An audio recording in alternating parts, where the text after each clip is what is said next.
¿Te has preguntado alguna vez si realmente estás escuchando la voz de Dios o si te está engañando algo que parece divino pero esconde engaño? Y si te dijera que hay voces que imitan la verdad con tanta perfección que incluso los más fieles pueden caer en el error sin darse cuenta? Este video no es solo una enseñanza más, es una advertencia urgente para tu alma. Hoy descubrirás las 7 voces espirituales que confunden incluso a los elegidos. Voces que hablan dulcemente, pero conducen al abismo. Voces que transmiten doctrina, oración, religiosidad, pero que niegan la cruz, silencian el arrepentimiento y vacían la presencia de la verdadera divinidad. Aquí desenmascararemos cada una de estas voces. Verás con claridad lo que antes parecía sagrado, pero se ha corrompido. Comprenderás por qué tu vida espiritual parece estancada, por qué las oraciones no llegan al cielo y por qué, aunque asistas a los servicios religiosos y leas la Biblia, aún te falta algo. Este video es para quienes sienten que algo anda mal, pero no saben qué.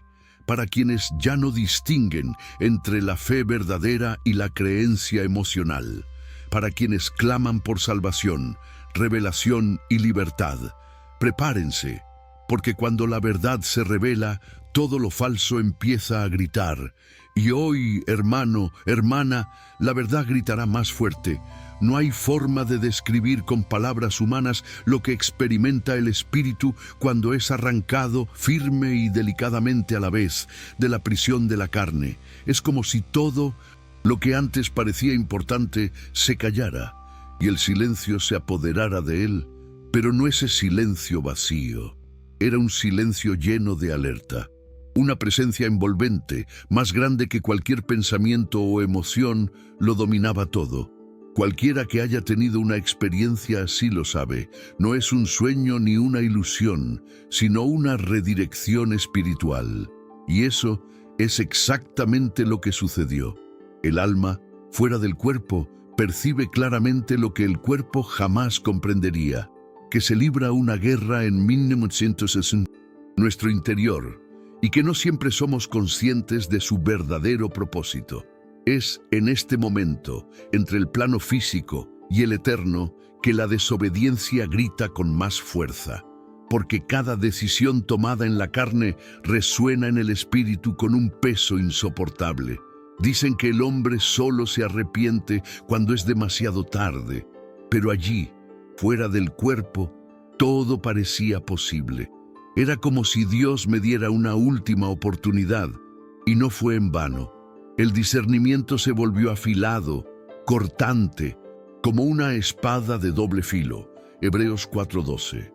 No había máscaras ni excusas. Lo oculto se reveló con una luz que penetró las intenciones más profundas. No era juicio, era misericordia. La paz que sentí no fue la ausencia de conflicto, sino la certeza de que Dios seguía llamándome de vuelta, aunque me hubiera desviado. Había un vacío, sí, un hoyo cavado por malas decisiones, por las prisas, por una religiosidad sin intimidad. Pero ese vacío se llenaba con algo mayor. El espíritu no me sacó del cuerpo para asustarme, sino para mostrarme lo que no quería ver en mí mismo. Y eso fue solo el principio. No se lo esperaba. Cuando el espíritu lo elevó por encima de las nubes y lo hizo contemplar lo invisible, comprendió que el cielo no era como lo había imaginado toda su vida. No era solo un campo de flores, un coro de ángeles o una luz tenue. Era algo que exigía reverencia, un reino con orden, silencio sagrado, jerarquía espiritual y un sentido de propósito tan denso que incluso el aire parecía latir de gloria.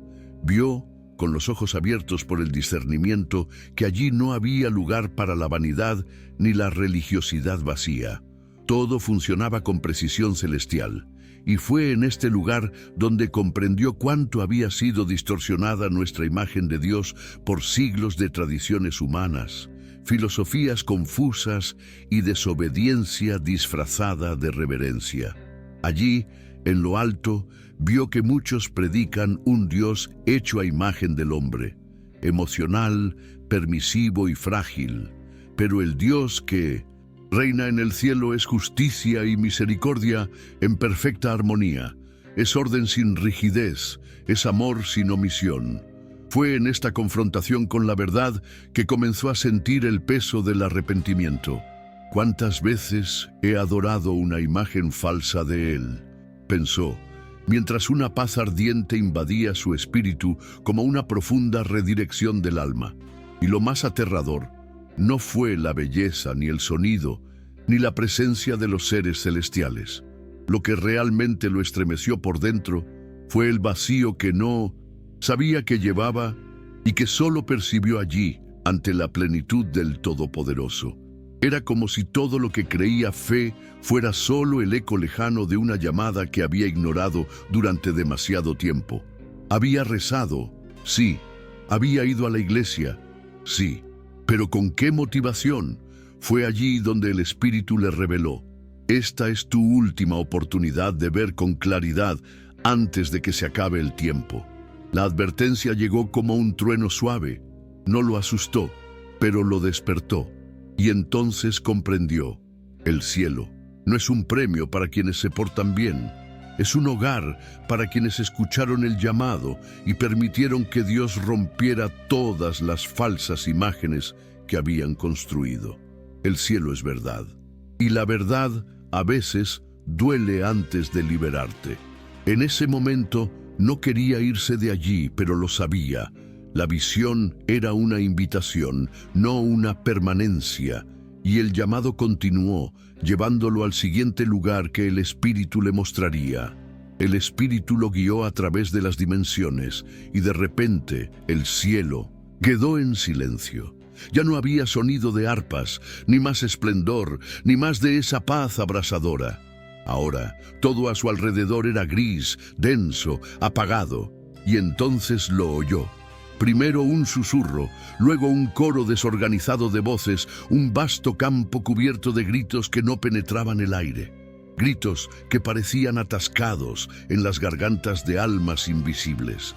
Era un campo espiritual, no físico, donde vivían personas que alguna vez habían profesado fe, pero estaban atrapadas en un espacio entre la rebelión y el arrepentimiento. Eran los indecisos, los tibios, aquellos que siempre esperaban una señal más para creer de verdad. No estaban en el infierno, pero tampoco en el cielo. Estaban donde la conciencia grita, pero el alma no responde. Vio figuras encorvadas con la mirada baja, como si cargaran con el peso de oportunidades perdidas, y el Espíritu susurró: estos son los que oyeron, pero no creyeron. Conocían la doctrina, pero no conocían al Señor. Fue allí donde el peso de la responsabilidad espiritual cayó sobre él como un manto. Reconoció rostros. Algunos estaban en los servicios con él, otros predicaban, otros cantaban, pero todos tenían algo en común. Vivían para las apariencias y no para la transformación. Eran voces que clamaban contra la crítica, contra el pecado ajeno, pero eran silenciadas ante su propia rebelión. Ahora, sus voces clamaban desde dentro, y nadie podía oírlas. Un campo de llantos apagados es lo que queda de una generación que reemplazó la adoración por la actuación y la entrega por la vanidad. El Espíritu le mostró que cada uno allí tuvo un momento de casi se rindió, casi perdonó, casi obedeció. Pero el casi se hizo eterno, y entonces lloró, no por miedo, sino porque había vivido tanto tiempo sin comprender que la salvación no es un evento, es un estilo de vida moldeado por un Dios que no negocia con la indecisión. Al salir de ese campo, supo, algo dentro de él había muerto, y algo nuevo necesitaba nacer. El Espíritu lo guió, y de repente se encontró en una ciudad que no obedecía las leyes de la lógica. Todo allí era un espejo, retorcido, patas arriba. Pero lo que más lo impactó fue la luz. Era intensa, clara, casi sagrada, pero en lugar de calentar, quemaba. No era la luz de Dios. Era una falsificación tan perfecta que cegaba a los incautos. Aquí moran los engañadores y los engañados, dijo el Espíritu. Es la morada de quienes predicaron una verdad incompleta, de quienes moldearon la fe según el deseo humano. Vio templos construidos con oro y ego, palabras hermosas que no sanaban, solo entretenían. Era la ciudad de quienes confundían el carisma con la unción y la influencia con la autoridad espiritual. Había multitudes allí. Todos parecían sonreír, pero sus ojos delataban un dolor silencioso. Esta es la luz que confunde. Parece divina, pero aleja de la cruz, susurró el Espíritu. Caminó por calles pavimentadas con promesas incumplidas, donde cada rincón resonaba con versículos sueltos y revelaciones que jamás confrontaban el pecado. En una plaza vio a un hombre de pie sobre un púlpito brillante. Sus palabras provocaron aplausos, pero raíces negras brotaron del suelo y le ataron los pies. Es el evangelio de la conveniencia, dijo el Espíritu. El veneno más mortal es el que viene en una copa de oro. La ciudad estaba llena de doctrinas reformuladas, espiritualidad sin sacrificio, aparentes milagros y sectas que nunca llevaron a la cruz. Allí comprendió que la luz del mundo, al disociarse de la verdad, se convierte en fuego destructor, y quienes habitan esta ciudad no son solo falsos profetas, sino también quienes prefieren el consuelo a la corrección. Al salir de esa ciudad invertida, sintió que le ardían los pies. Fue como si la misma presencia de Dios le testificara que nunca más podría caminar por esas calles. La luz verdadera libera, la luz falsa, incluso cuando brilla, aprisiona. El Espíritu lo llevó a una habitación cerrada, sin ventanas y con el techo bajo, como si el cielo hubiera sido sellado. Era una habitación oscura, aunque estaba llena de gente arrodillada. Las voces se elevaban en largas y elocuentes oraciones, casi gritos poéticos. Pero nada se elevaba. Las palabras golpeaban el techo y regresaban con un eco sin vida, como pájaros volando contra un cristal. El Espíritu susurró: «Aquí rezan los que hablan con los labios, pero no con el corazón. Es la habitación de la religiosidad vacía». El joven se dio cuenta de que cada oración era como una actuación. Había fórmulas, gestos ensayados, lágrimas que llegaban en el momento oportuno.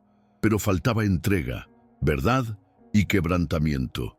Comprendió que había quienes buscaban una respuesta más que una relación, más una bendición que al Señor de las bendiciones. Había un altar en el centro de la habitación, y sobre él un espejo. Todos oraban ante él, aunque no lo notaban. Era el yo adorado disfrazado. Oraban por sanación, pero no por arrepentimiento, por puertas abiertas, pero no por transformación, por protección, pero no por santidad. El Espíritu le mostró una antigua inscripción descolorida de la pared. «Este pueblo me honra con los labios, pero su corazón está lejos de mí». Entonces comprendió que no era el volumen de la oración ni su duración lo que la hacía surgir, sino su fuente. Cuando nace de un espíritu contrito y un corazón quebrantado, rompe los cielos. Pero cuando proviene de la vanidad, la obligación o la manipulación, muere antes de siquiera salir de la boca. El joven salió de aquella habitación con el corazón apesadumbrado. Aprendió que la oración no es una actuación, es entrega. No es una herramienta para lograr algo, sino un canal para ser transformado. El joven fue conducido por un estrecho sendero hacia una llanura neblinosa, donde se alzaba un imponente muro. No estaba hecho de piedra, sino de palabras. Cada ladrillo era una promesa hecha ante Dios. Votos hechos en el altar, compromisos secretos, alianzas hechas entre lágrimas, pactos susurrados en medio de la noche. El Espíritu le explicó: «Este muro separa a muchos de la intimidad con Dios. Prometieron, pero olvidaron. Juraron, pero abandonaron, declararon fidelidad, pero dejaron que el tiempo extinguiera el fuego. El joven tocó uno de los ladrillos y vio imágenes. Un hombre prometiendo abandonar el adulterio, una mujer jurando perdonar, un joven comprometiéndose con la santidad, y todos, en algún momento, se rindieron. El muro crecía con cada promesa rota. Estaba hecho de lo que debería haber sido sagrado, pero fue despreciado. El espíritu lo condujo a una puerta oxidada en medio del muro. Era estrecha, casi invisible, pero tenía una inscripción: arrepentimiento, y junto a ella otra puerta, ancha, ornamentada, con letras doradas: justificaciones. El joven vio multitudes que preferían esta segunda puerta. En ella, la gente se explicaba a sí misma y a Dios: yo era joven, era la presión, la carne es débil, lo intenté, pero nadie atravesaba el muro. Solo aquellos que, quebrantados, elegían la puerta del arrepentimiento, la cruzaban con lágrimas y salían libres por el otro lado. El Espíritu dijo: Dios no olvida las promesas hechas con sinceridad, pero tampoco ignora cuando se rompen. El recuerdo de tus palabras está ante el trono. Regresa al lugar donde prometiste. No hay muro que el arrepentimiento no pueda deshacer. Y entonces el joven comprendió: el cielo honra los pactos, pero también da la bienvenida a quienes reconocen su fracaso y regresan. El joven fue guiado a través de un valle salpicado de pequeños lagos y arroyos, todos brillando bajo la suave luz que caía del cielo. A primera vista, las aguas parecían puras, translúcidas, serenas, acogedoras. Pero el Espíritu le dijo: mira más de cerca. Y al acercarse a la orilla, vio que bajo la superficie cristalina había limo, escombros y una sutil corriente subterránea de podredumbre. El Espíritu le explicó: estas son las aguas de influencias que parecen buenas, doctrinas que hablan de amor, pero esconden vanidad, consejos que suenan piadosos, pero no tienen raíz en el Evangelio, personas que te inspiran, pero no te santifican. El joven pensó en líderes carismáticos, libros de autoayuda con versos sueltos, canciones que mencionaban a Dios, pero exaltaban el ego. Todo parecía limpio, pero tras la superficie había un veneno diluido, invisible pero mortal. Fue entonces cuando vio a hombres y mujeres sumergirse en esas aguas con alegría, llenando cántaros y distribuyéndolos, a otros diciendo: beban, es luz, es moderno, es espiritual. El Espíritu lo condujo a un pequeño pozo escondido tras una roca. El agua allí era opaca, simple, incluso opaca a la vista. Pero al rozar sus labios, el joven sintió vida, claridad, sobriedad. El Espíritu dijo: esta es el agua que viene de la roca. No siempre brilla, no siempre agrada a los sentidos, pero es verdaderamente limpia. Comprendió entonces que muchas almas se contaminan porque beben de fuentes hermosas pero impuras. La fe diluida por las apariencias, el Evangelio endulzado para no herir, la verdad mezclada con la comodidad humana. Y por eso tantos se enferman espiritualmente, aunque crean estar bien. El Espíritu concluyó: el discernimiento no se trata de lo que aparece, se trata de lo que permanece. Hay aguas que sacian el alma y hay aguas que engañan los sentidos. Aprende a distinguir, examina lo que bebes.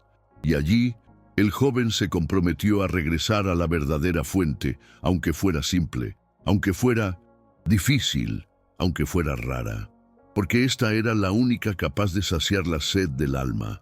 Ahora que has escuchado todas las voces, es imposible volver a ser el mismo, porque el Espíritu Santo te ha revelado lo que muchos pasan toda su vida sin ver.